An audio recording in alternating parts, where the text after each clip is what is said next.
Hello and welcome back to ND Live as the second stanza of this season fast approaches. Notre Dame still sits at an undefeated position. Now 6th in the Country Tonight show is not one to miss. As we'll sit down with the best band hands in all the land and take a look at Notre Dame's incredible defense. Now who better to start with when you're talking about Notre Dame D than the leader of it all, our ND Live Player of the Week, Joe Schmidt. Joe, is this the most fun you ever had playing football, man? Definitely. You know, it's awesome when you're winning football games, playing great defense, and flying around with a bunch of guys that you really like. So having a great time with my brothers and couldn't ask for anything more. So why Notre Dame? You had a couple of offers out of high school. You had the Ivy Leagues that were after you. Why would you want to walk on at Notre Dame? So for me, it was all about trying to pick the place I wanted to go to school. I've been a Notre Dame kid, Notre Dame guy since I was 5 years old. So for me, it was about following a dream. And when I looked at these other schools, obviously some of them were attractive. I had full scholarships to Pac-12 schools, ACC schools. It wasn't about football for me though. It was about going after a dream of mine. And so I didn't ever want to think back on that decision and say, even if I was successful at another school, could I have done that same success? Could I have had that same success in Notre Dame? And so for me, I never wanted to have that kind of regret in my mind. And at least, if I go to Notre Dame and it doesn't work out, at least I give it my all. I love it, baby. What do you say we do the highlights? Well, let's do it, man. Let's let it ride. Stanford, Notre Dame. It was a cold, wet mess in South Bend, Indiana, led to turnovers like this first Cole Luke interception. Tell me about the pressure, though. So this is just a three-man pressure through the middle. Me and Jaylon are coming through the A-gaps, and a shoemate, which is actually a safety, is following us.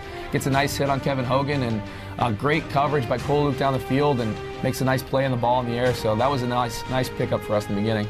Here you guys go. Defense really stiffens up a little bit after Stanford got up 7-0. Oh yeah, I mean this is awesome.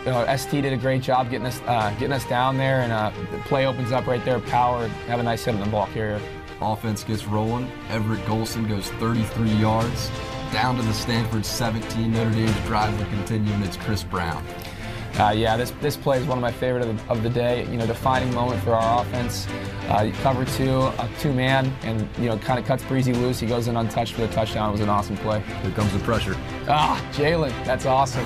We have a few plays really designed to get Jaylon in some isolation on guys. This is a great play call, and Jaylon just gets in the armpit, beats him. Great sack. Here's EG under pressure. Under pressure, 4th and 11. I can barely look at this point. Koyak finds a hole in the end zone, and we all go bananas, this was an awesome moment. This leads us to perhaps the greatest picture in the history of Notre Dame. That's a big statement, bold statement out of you. You want to know what? I'm going to stand by it. Tell me about the moment. What do you remember with Jack Swarbrick? So we actually ran that same pressure, which was awesome. It's 11 seconds left. We know that they're driving. They just need to get a field goal really to tie it. So we call the pressure, and Shoemate comes in, and I know it's grounding as soon as Hogan throws it away, and I know that if he does that, it's got to be a 10-second runoff. And so I'm looking at the referee. I'm looking at Sheldon Day, and we're both kind of standing there trying to figure out, hey, is this going to be a 10-second runoff? I know it should be. And so as soon as he confirms it, I lose my mind. Sheldon starts running around. I pull off my helmet. I start running for the student section. But on my way, I'm intercepted about the 10-yard line. I see Jack Swarbrick run out to the 10-yard line, just like screaming at me, and I'm screaming back at Swarbrick, and we both jump into each other's arms and just like look at each other and just completely overcome with joy. So it was, I'll never forget that moment for the rest of my life, and I think it says a lot about Mr. Swarbrick. And I don't know any other ADs in the country that are going to run out to the 10-yard line and meet their defense, meet their players. He loves his guys, and I think you can't ask for anything more out of an athletic director. Joe, there's only one word that I can use when I think about having you on the show, and that's legendary. Thanks for being with us, brother. We appreciate it. Yeah, man. You'll know. The newest member of our crew now, Laura Thomas, is out working the field. Laura, how are you? Hi, Jack. I'm doing well, thanks. And I'm here outside the Ricky Band Rehearsal Hall. You talk about a lot of great plays that happened last Saturday, but there was one that stood out in particular. Hi, my name is Russell King. I am a senior science, business, and economics major and also the assistant drum major. I had no idea that it was coming towards me till basically the last second, saw it in the air and realized I had a chance to catch it. Normally we stay off the field, but I didn't have to step on the field to catch it, and I just reached out there and grabbed it and pulled it in, and it was a great moment.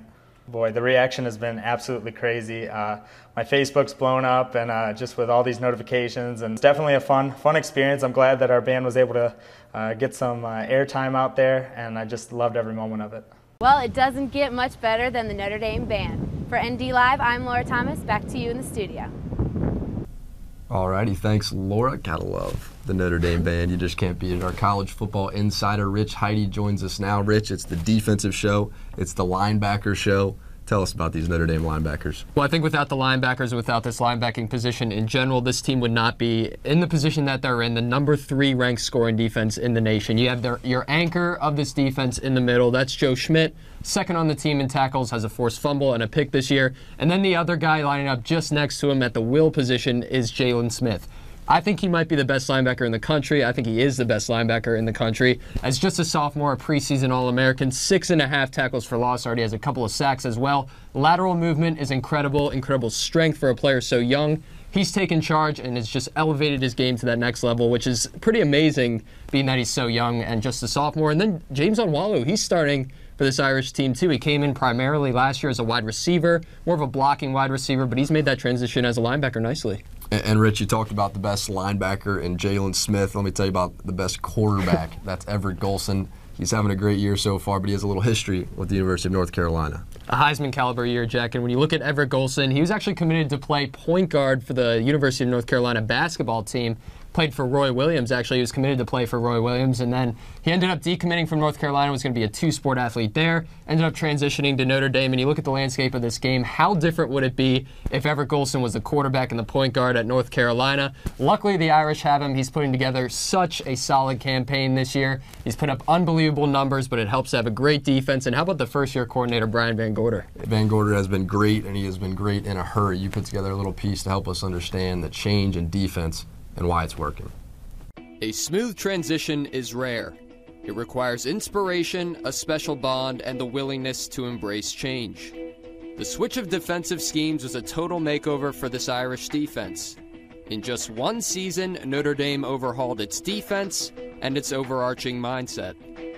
When Bob Diaco became the coach at UConn, Brian Van Gorder took over and seized the challenge of coaching a group originally recruited for the 3-4 system.